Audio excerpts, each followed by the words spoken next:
today I've taken the drifter inside, and we are going to go driving on the street with it today. Just drive and get some clips of it, and overall just have a nice Friday evening. And well, yeah, before I put it away for winter, need to fix some lights on it. I made the blinkers and wipers work at least, and need to change this right. Could do a quick check of the car, otherwise it is a CLK 230 compressor. I made a video from this summer when I have driven it. First summer I have driven it also. It's just a standard 230 compressor, or not standard, but the engine is absolutely stock. Head exhaust, the headers is stock, original compressor or supercharger as well. It's just got the, when I bought it, it had this Kleeman badge on it, so it has been in Denmark and got a small tune-up, so it has the bigger compressor wheel, and probably done something to the tune on it. I don't know really. It feels a lot like something 250 horsepower or something. I myself made a intercooler, and it still runs very high I80s, intake air temperatures, and well, yeah, I'm thinking about making this with turbo for the summer, and then I put this compressor on the winter beater, so it would have a little bit more power as well. Yeah, and well, otherwise than that, it has just cut knuckles angle, so it's a little bit more, and in the rear adjustable camber and tow arms from Poland, and well, the differential and stronger drive shafts, and then just lowered with what is it? Eibach lowering springs. I think I got Toyota Hi-Ace. I don't remember if it's the front or the back shocks from a Toyota Hi-Ace. I got in the front on this car, and in the rear I got some I think it is max speeding rods coilover, but just the shock I've used, so it's adjustable, so I can adjust the length of the shock and have adjustable damping a little bit. Just cheap stuff that I've made up. This car in itself was just 400 euros, and had been in a fire, or the rear had caught fire. Pretty dark here, but it caught fire from some stupid subwoofer electrical connection just. So it had burned the whole cable loom from all the power supply from the battery that is originally in the rear. It had burned all of those to the front of the car, and CAN bus stuff, and a lot of cables had burnt.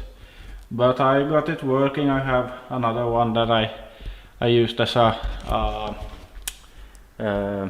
like a to look on and match the cables and such, and well, I got it working.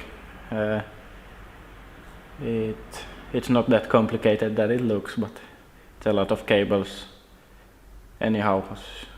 Well, everything, rear lights and airbags and everything, but of course I don't need that anymore. I just need it to run. So now I have the fuel pump, or the whole car is almost driven on the, or still on the light switch.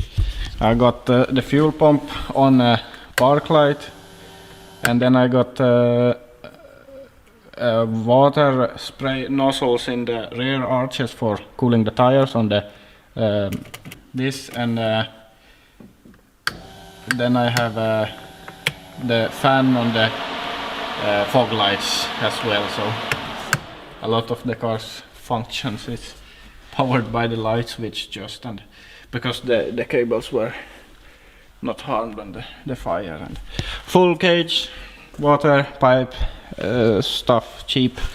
The cage itself is CNC, bent in a CNC machine, so it's very nice fit and made by RN Cages in Purmo, Åvist, and very nice quality. I chose to use water pipes because this car isn't meant to be driven in some competition. It's just a seat time car, but it still has to be safe, at least. Trying to do as little as possible to it, just drive it and have fun. I'm thinking about maybe building other cars for competition if I ever start to do that, but I don't know yet if I want to do it. So. Has worked really good the whole summer. Burnt about 40 tires, I think, and the tires last very long on it because well, it's low powered, so it doesn't burn them off straight away. I have a lot of driving hours this summer, a lot, and it has worked very well. The only complaint I have it runs too hot for like this power level, just 250 horsepower, and on smaller track you can just run like 2 laps and then you have to cool it too. So I don't think that should be necessary when it's just 250 horsepower. So it's the supercharger that does it. So I think on E85 and a turbo would probably fix that and gain a little bit more power, so I could run a little bit less tire pressure, so I could play a little bit more with the grip, and because now it's pretty loose, so just is able to drive it. But it would be fun to have a little bit more grip, just a little bit, little bit. Yeah, well, gotta stop talking and get to work so I can drive.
Whoopsies.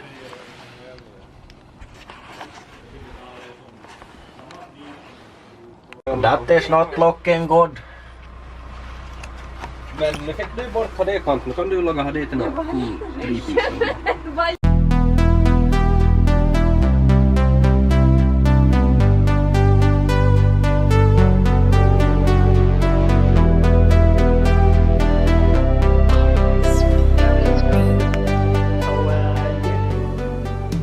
That didn't go as planned, but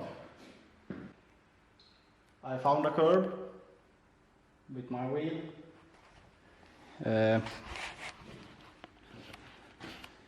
well, yeah, it didn't go as planned, but it was fun to drive a little bit, and I'm not surprised neither that I drove into something. It's I'm not that bummed, really. Just get to do some stuff to the rear of the car anyway now when it's broken. Looks like, luckily, well, the wheel is all at least broken. As you can see, it hit over there and ripped the part off. Luckily it's not an expensive wheel, and yeah, flew some pieces around, and yeah, this is beyond repair. Other than that, it looks like it has pushed the lower control arm, and in the drive shaft, or the CV joint, seems to have broken. Other than that, I don't know if it is much more. We'll get it loose and I have a damage report soon. Yeah, and also it had a funny but pretty unlucky breakage. The wheel came inside the car through a rust hole and pushed the positive journal, or yeah, the positive connection to the battery. It pushed it off and cracked the whole battery, so it's broke the battery. But luckily it's just on the top, so the acid and stuff didn't get out of the battery. And so yeah, just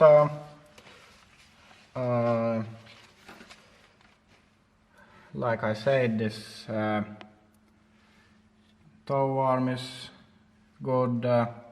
The camber arms is, well, they were bad before, but they're not broken at least. It's just the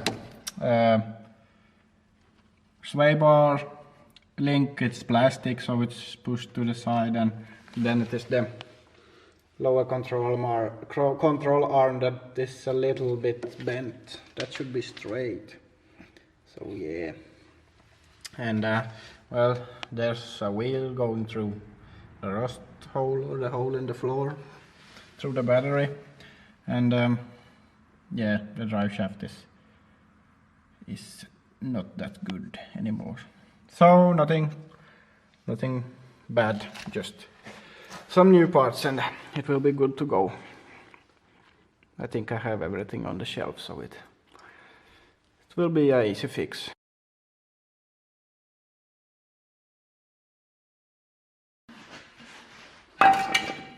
Found a small crack in the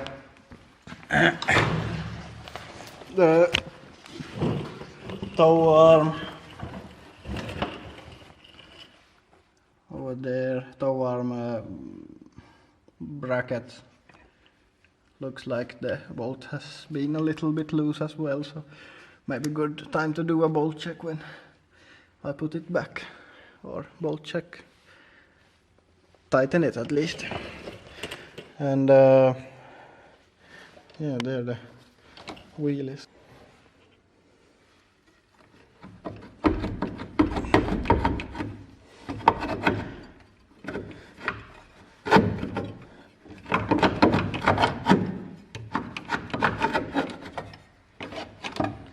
Oops.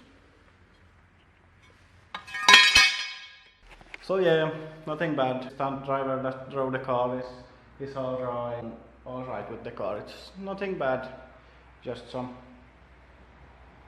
to swap some parts and weld some stuff, and it will be okay again, and drivable. We'll see if I take the whole rear subframe down and start changing some bushings. It has to be done anyways, so I don't know, now that I'm this far, I could as well take it all down and make it good for next season, so it will have a little bit more grip, and will be suitable for a little bit more power that I will throw on it next season. So yeah, I hope you like the videos. I'll keep them coming. See you in the next one. Bye.